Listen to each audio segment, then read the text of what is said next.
देखो आज हम तुम लोग को जो पढ़ाएंगे सम मोर अबाउट टेंस, इसका हेडिंग हम बनाए हैं सम मोर अबाउट टेंस। टेंस के बारे में कुछ अतिरिक्त है। अभी तो हम लोगों ने टेंस पर पढ़ा, प्रेजेंट में 4, पास्ट में 4, फ्यूचर में 4, तो क्रमशः हम सब टेंस को पढ़ा दिए हैं। लेकिन टेंस से भी आगे जब निकलते हैं हम टेंस से बाहर, तो बहुत सा परिवर्तन पाया जाता है। जो परिवर्तन क्या होता है वो बताते हैं। साथ ही साथ कभी कभी जब दो टेंस एक साथ मिलकर वाक्य बनाता हो, यानी कोई ऐसा बड़ा वाक्य है जिसमें दो उपवाक्य आ रहा है, दोनों भिन्न भिन्न टेंस का है, लेकिन जब बनेगा तो वो टेंस फिर किसमें बनेगा, ये सारी बातों की जानकारी के लिए हम लोग सम मोर अबाउट टेंस के अंदर बतलाते हैं सारे नियम को। जैसे पहला लेते हैं, जैसे कहता है कि हमने पढ़ाया था सिंपल प्रेजेंट टेंस, जिसमें ता हूं, ते है, ती है, रे, तो सिंपल प्रेजेंट टेंस प्लस ये टेंस। एक चीज याद रखना कि सिंपल प्रेजेंट टेंस में जो हम लोग पढ़ते हैं,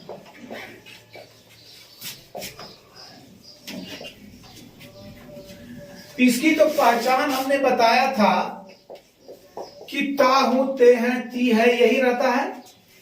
लेकिन ये सिर्फ इस बात को याद करके नहीं रखना है।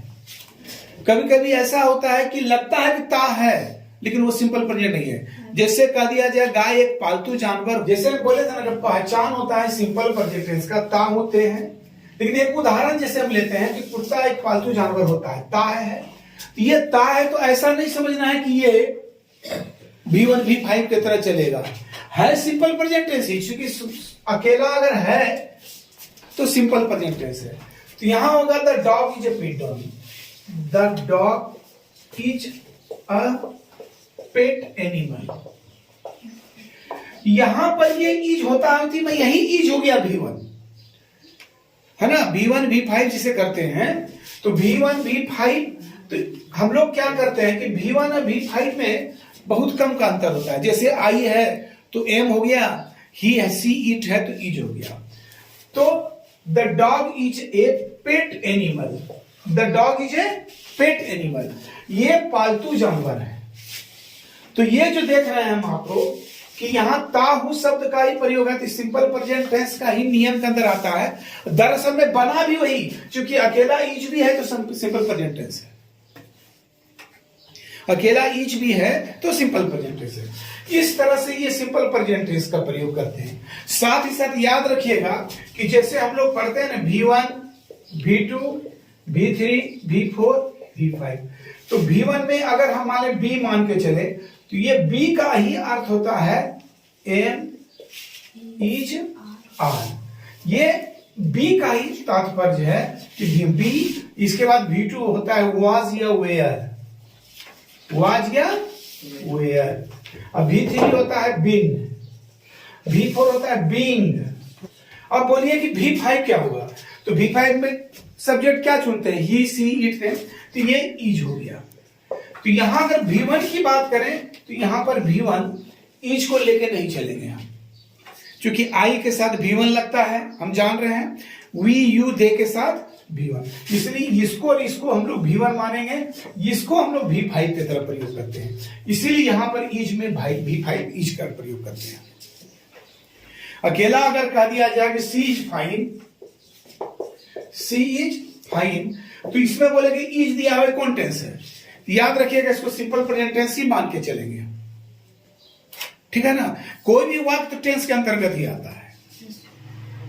आगे चल के हम और पढ़ाएंगे, लेकिन ये जो है ता होती है, सिर्फ पहचान लेके हम चलते हैं तो इसको लगता है कि सर खाली ता हूं होगा, V1 या V5 लगता होगा, जिसमें एस नहीं लगा तो V1, जिसमें एस ई एस जो भी लगा V5 मान के चलते हैं। लेकिन इसके अतिरिक्त भी कई बातें हैं। एक और हम इसी तरह से हम एक उदाहरण देते हैं, दूसरा उदाहरण हम दे रहे हैं कि जैसे कह दिया जाए कि मेरे पास एक कलम है,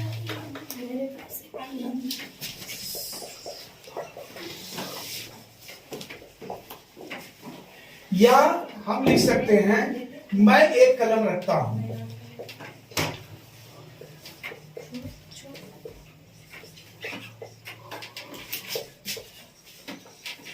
आप देख लीजिए, ताहू हुआ ना, सिंपल प्रेजेंट की बात करते हैं।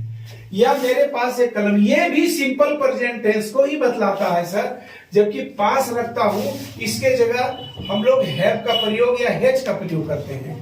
टेंस के अंतर्गत हमने पढ़ा है कि आई वी यू दे के साथ have, he see it name singular के साथ हैज। तो मेरे पास एक कलम है, तो क्या होगा? I have a pen.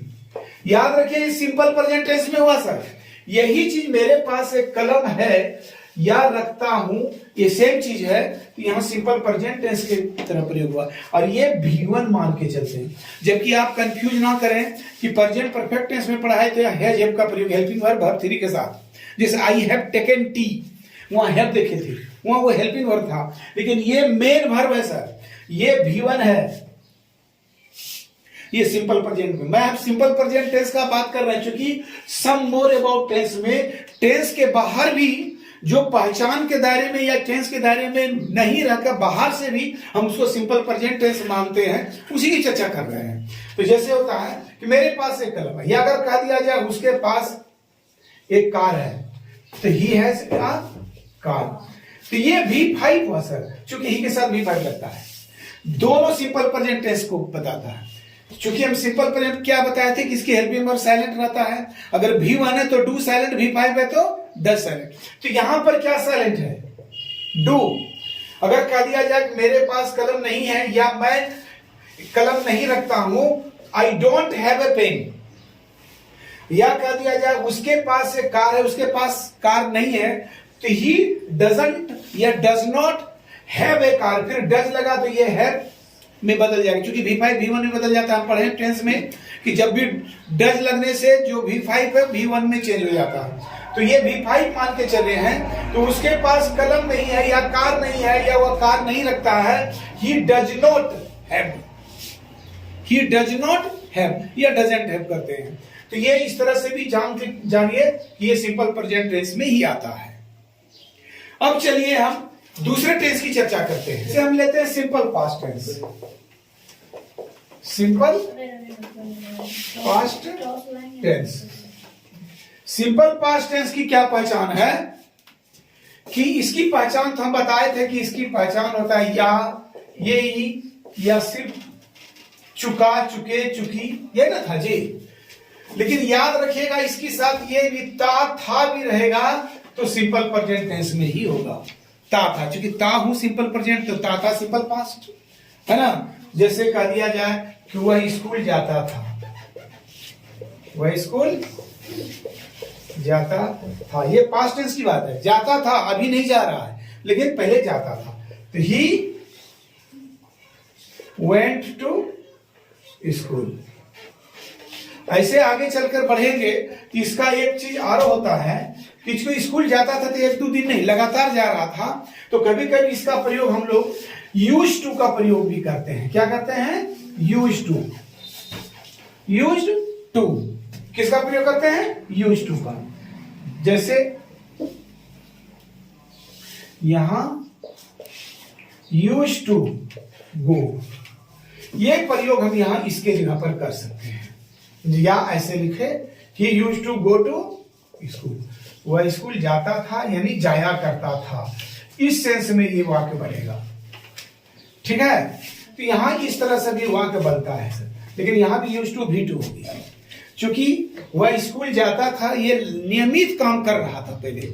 तो ऐसे तो हम बता दिए था सिंपल पास्ट में भी टू, लेकिन जब आगे बढ़ेंगे तो इसको इस तरह से जो काम भविष्य भूतकाल में हो रहा था वहां यूज टू का प्रयोग करते हैं। ही यूज टू गो टू। जैसे मेरी दादी जी रोज मंदिर जाया करती थी, एक समय था जाया करती थी, डेली जाती थी, लेकिन अब नहीं रही या नहीं जाती है, तो क्या कहेंगे? She use to go to temple daily. समझ में आया? तो इस तरह का प्रयोग यहाँ सिंपल पास्ट टेंस में था है, तो इस तरह से प्रयोग करेंगे, या यूज टू का प्रयोग हम भलीभांति करते हैं। यहाँ यूज टू मॉडल हो गया, क्योंकि मार्जिनल हो गया, इसमें इस तरह का भी प्रयोग कर सकते हैं। ये हुआ सिंपल पास्ट टेंस की बात। चलिए अब तीसरा हम बताते हैं। तीसरी बात बताते हैं कि कभी कभी हम देखे थे कि पास्ट परफेक्ट टेंस में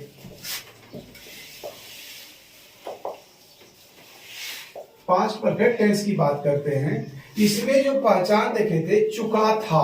क्या था? चुका था, चुके थे, या था, ये थे, ये था। और इसमें हमने स्ट्रक्चर पढ़ा था सर, बनावट में क्या पढ़ा था? सब्जेक्ट देखिए, एक ही सहायक क्रिया हेड लगेगा। क्या लगेगा? हेड। और वर्ब 3 देखिए ऑब्जेक्ट। लेकिन याद रखिएगा, टेंस से जैसे बाहर निकलिएगा, अगर अकेला वाक्य पास्ट परफेक्ट में है या पहचान ऐसा लगे कि क्रिया के बाद चुका था, या था, ये सब जितना भी रहे, तो उसको पास्ट परफेक्ट में ना बना के इसको हम अकेला वाक्य अगर रहे, सिंगल सेंटेंस अगर रहे, क्या रहे? Single sentence. अब बोलोगे सिंगल सेंटेंस क्या होता है? बताते हैं अभी। अगर सिंगल सेंटेंस यानी अकेला पास्ट परफेक्ट में रहे तो ये टेंस को सिंपल पास्ट में ही बनना चाहिए, सिंपल पास्ट टेंस में ही बनाना चाहिए अगर अकेला पास्ट परफेक्ट है। जैसे कह दिया जाए कि उसने खाना खाया था, उसने खाना खाया था, पास्ट परफेक्ट टेंस है सर, क्या होगा? He had eaten food। चूंकि ये टेंस में हमने पढ़ा, लेकिन याद रखिएगा टेंस से जैसे बाहर निकलेंगे तो अकेला ये वाक्य है, उसने खाना खाया था, तो ये पास्ट परफेक्ट में नहीं बनकर सिंपल पास्ट में बनाना है। क्या बनेगा? सिंपल पास्ट में ही एट फूड, ही एट फूड। याद रखिएगा, इसमें ही बनाइएगा, अकेला सेंटेंस आ जाए। अब बोला अकेला क्या हुआ कि जब डबल वाक्य आता है, जैसे डॉक्टर आने के पहले रोगी मर चुका था, वहां चुका था है, तो दो वाक्य है, डॉक्टर का आना, रोगी का मरना, तो वहां रोगी मर चुका था, दो वाक्य है, तब वहां पर चुका था का बात आता है, तब वहां पास्ट परफेक्ट बनेगा, क्योंकि डबल वाक्य आ रहा है कि डॉक्टर आने के पहले रोगी मर चुका था। डॉक्टर का आना एक वाक्य, रोगी का मरना दूसरा वाक्य, डबल वाक्य आ रहा है, तो वहां पर वो पास्ट परफेक्ट का पास्ट परफेक्ट बनेगा। अन्यथा सिंगल सेंटेंस अगर आया, जैसे उसने खाना खाया था, तो ही एट फूड ही बनाना है, यानी टेंस से बाहर निकलिएगा तो पास्ट परफेक्ट अकेला वाक्य आए तो सिंपल पास्ट में ही बनाना है। चलिए आगे एक उदाहरण देते हैं। जैसे चर्चा की कि डबल वाक्य रहने पर ही पास्ट परफेक्ट का पास्ट परफेक्ट में होगा। जो टेंस पहले भी पढ़ते आ रहे हैं वही उदाहरण देते हैं कि डॉक्टर आने के पहले रोगी मर चुका था। डॉक्टर आने के पहले रोगी मर चुका था। अब देखिए के पहले लगा हुआ है, इस बार है कि रोगी मर चुका था, ये चुका था आया पास्ट परफेक्ट में। हम अभी बोले कि अकेला पास्ट परफेक्ट में रहेगा तो वो सिंपल पास्ट में, लेकिन यहां अकेला नहीं है सर, दो वाक्य है, डॉक्टर का आना और रोगी का मरना। जब डबल वाक्य रहे तो पास्ट परफेक्ट का पास्ट परफेक्ट में बनेगा। तो ये मोर अबाउट ये टेंस के अंतर्गत ये जान लीजिएगा कि अकेला पास्ट परफेक्ट है तो सिंपल पास्ट में ही बनेगा, लेकिन अगल से अगर पास्ट परफेक्ट के साथ कोई और वक्त जुड़ा हुआ है तो पास्ट परफेक्ट का पास्ट परफेक्ट में होगा। अब इसकी ट्रांसलेशन की बात करते हैं। यहाँ डॉक्टर का आना, रोगी का मरना, पहले घटना क्या घट रहा है? रोगी पहले मर रहा है, तो जो पहले घटना घट रही है उसका ट्रांसलेशन पहले बनेगा और जो बाद में उसका बाद में। तो यहां रोगी मर चुका था, हम बोले कि पास्ट परफेक्ट का तब पास्ट परफेक्ट बनेगा जब डबल वाक्य रहे, इसलिए इसका पास्ट परफेक्ट में ही बनेगा the patient, PATIENT, the patient रोगी हैड डाइड, DIED। देखिए हेड देखिए भर्ती हुआ पास्ट परफेक्ट का, द पेशेंट हैड डाइड। आप देख रहे हैं कि रोगी मर चुका था का पास्ट परफेक्ट में ही बना है। के पहले का अंग्रेजी बिफोर, क्या होगा? बिफोर। अब क्या हुआ? डॉक्टर केम, ये सिंपल पास्ट में बनेगा, the doctor came, the doctor came, DOCTOR, the doctor came. Came आप देख रहे हैं कि V1 है सर और V2 है, यानी ये जो बनेगा ये बनेगा पास्ट परफेक्ट में, ये पास्ट परफेक्ट में बनेगा और ये बनेगा सिंपल पास्ट में। साफ स्ट्रक्चर आपको दिखाई पड़ रहा है कि रोगी मर चुका था, the patient had died past perfect में। के पहले जो हुआ ये सेंटेंस कैरेक्टर है सर, ये दो सेंटेंस को जोड़ रहा है और डॉक्टर आए, बाद में डॉक्टर आए हैं, तो the doctor came, simple past, ये V2 है सर। हेड देखिए भर्तरी, ये सिंपल पास्ट है इसमें। तीसरा, यही वाक्य को अगर पलट दें तो क्या होगा, लेकिन इससे पहले याद रखिएगा कि बिफोर के बाद कभी भी सेंटेंस कनेक्टर आ जाए बिफोर, इसके बाद V2 आता है। अगर इसको हम इस तरह भी लिख सकते थे, बिफोर से भी वाक्य शुरू कर सकते थे हम, तो before the doctor came comma the patient had died, ऐसे भी कर सकते थे। ये चाहे तो बिफोर को आगे भी ला सकते हैं, क्योंकि ये बनाने के लिए जब बड़ा बड़ा वाक्य आएगा, आप जब कोई टॉपिक वगैरह लिखेंगे तो कोई जरूरी नहीं है कि बिफोर बीच में ही डालें, आगे भी आ सकता है। तो before the doctor came, before the doctor came, comma होगा the patient had died, the patient had died. आप देखिए इस तरह भी लिख सकते हैं कि ये पहले इस उपवाक्य को हमने ले लिया बिफोर द डॉक्टर केम, उसके बाद the patient had died, the patient had died. चूंकि यही सेंटेंस कनेक्टर शुरू में आ गया, इसलिए यहां पर हमको कोमा देना पड़ा सर, ठीक है ना। इस तरह से भी हम इसको बना सकते हैं, क्योंकि ट्रांसलेशन बनाने के लिए हम जब क्लाउज में जाएंगे तो जब सबऑर्डिनेट सेंटेंस कनेक्टर से जुड़ा रहे तो क्लाउज को उलट-पुलट करने का आपको पूरा हक बनता है, बशर्ते उस सबऑर्डिनेट सेंटेंस कनेक्टर रहे, उसमें खास वाक्य में ऐसा है, आप उलट-पुलट कर सकते हैं, उसमें डरने की जरूरत नहीं है। अब रही बात, इसी वाक्य को अगर हम पलट दें कि रोगी मरने के बाद डॉक्टर आए, तब क्या बनेगा। इसको याद रखिएगा कि बिफोर के बाद हमेशा बिफोर के बाद V2 का प्रयोग होता है, बाकी हेड देखिए भर्तरी। अब इसी को वाक्य को हम पलटते हैं। अच्छा, हम इसको पलटते हैं, पलट कर बताते हैं। जैसे रोगी मरने के बाद डॉक्टर आए,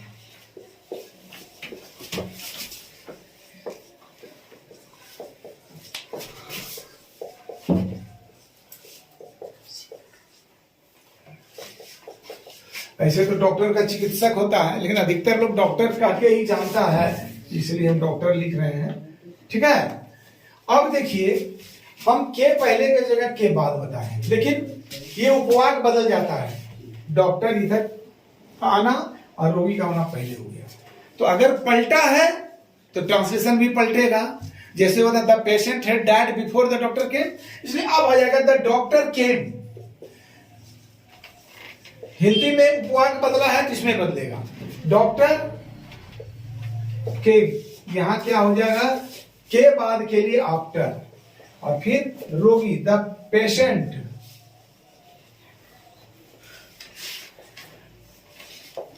द पेशेंट हैड डाइड। अब देखिए, यहां था डॉक्टर आने के पहले रोगी मर चुका था, वहां बनाए थे the patient had died before the doctor केम, लेकिन यहां पलट गया है कि रोगी मरने के बाद डॉक्टर आए, तो ये उपवाक्य बदला, तो यहां पर भी इंग्लिश में भी उपवाक्य बदलेगा, यहां हो जाएगा द डॉक्टर केम पहले, after the patient had died. इसको हम बना सकते हैं इस तरह से, इस तरह से ही बनेगा। फिर उसको हम चाहें तो ऐसे भी लिख सकते हैं, आफ्टर से भी शुरू कर सकते हैं, तो इसी को after the patient had died comma देके द डॉक्टर केम, ऐसे भी लिख सकते हैं।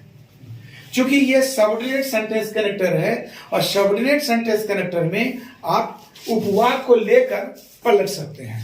इसको हम ऐसे भी लिख सकते हैं, after the patient had died. इसमें कहीं डरने की जरूरत, हिचकिचाने की जरूरत नहीं है कि मेरा सेंटेंस गलत हो जाएगा। आप लिखेंगे द आफ्टर द पेशेंट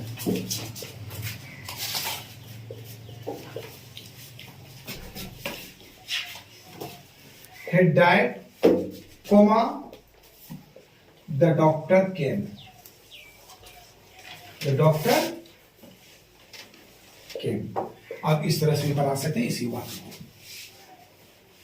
चलिए अगला नियम बताते हैं शर्त में, और उसमें आता है फ्यूचर टेंस में। जैसे शर्त में यदि तुम पढ़ोगे तो तुम पास करोगे, या यदि तुम मेहनत करोगे तो तुम सफल होगे। आप देखिए यहां पर यदि और तो दो बात लग कर ये शर्त को बतला रहा है, लेकिन आप अंत देख रहे हैं दोनों की क्रियाकंद में गा गे गी, गा गे दोनों है, तो दोनों गे अकेला है तो सिंपल फ्यूचर टेंस में होगा। लेकिन अब इसमें एक चीज और देखो, यदि तुम मेहनत करोगे तो तुम सफल होगे, दोनों सिंपल फ्यूचर में दिखाई पड़ रहा है सर। हम बात कर रहे हैं मोर अबाउट टेंस में, लेकिन हम सीधा टेंस को देखकर नहीं बना सकते हैं। यही चीज तो अलग से हमको जानना पड़ता है सब मोर अबाउट टेंस के बारे में, कि ये तो दिया हुआ है कि यदि तुम मेहनत करोगे सिंपल फ्यूचर टेंस है, और फिर तो तुम सफल होगे। तो यदि और तो लगाने से शर्त की बात आती है, शर्त है पढ़ोगे तो पास करोगे, लेकिन दोनों सिंपल फ्यूचर में। याद रखिएगा पहले भी घटना ये हो रही है, तुम मेहनत करोगे तब तुम सफल होगे, पहले मेहनत करनी होगी तब सफलता हो मिलेगा, यही ना। तो यहां पर है कि यदि तुम मेहनत करोगे, ये सिंपल फ्यूचर में देखने के लिए बनता है, लेकिन बनेगा ये सिंपल प्रेजेंट में सर। किसमें बनेगा? Simple present. इसको याद रखिएगा, सिंपल प्रेजेंट बोलेंगे तो V1 या V5, ये साइलेंट टेंस है सर। V1 है तो डू साइलेंट, V5 है तो डज साइलेंट, ये बनेगा। लेकिन ये बनेगा फिर सिंपल फ्यूचर में, ये अपने टेंस में चला जाएगा, ये सिंपल फ्यूचर में बनेगा। याद रखे, सिंपल फ्यूचर बोले तो सेल विल V1, ये ना, ये ना होता है जी, shall will V1, shall will V1। अब देखिए सर, बनेगा भी ट्रांसलेशन इसका पहले, किसका बनेगा? इसका, तब बनेगा इसका, क्योंकि पहले मेहनत करनी होगी तब सफलता मिलेगी। तो यदि का इफ यू वर्क हार्ड, चूंकि V1 हो गया सर वर्क, ये क्या हो गया? V1, चूंकि बोले थे सिंपल प्रेजेंट में बनेगा और यू के साथ V1 लगता है। अगर ही रहता तो वर्क्स हार्ड होता। तो टेंस को फॉलो करना है हमको। ये तो के लिए कोमा, तो के लिए कोमा, और यदि के लिए इफ, यदि के लिए इफ, और तो के लिए ये कोमा आया सर। ये फिर अपने टेंस में आएगा, तुम सफल होगे, you will get success, you will get success.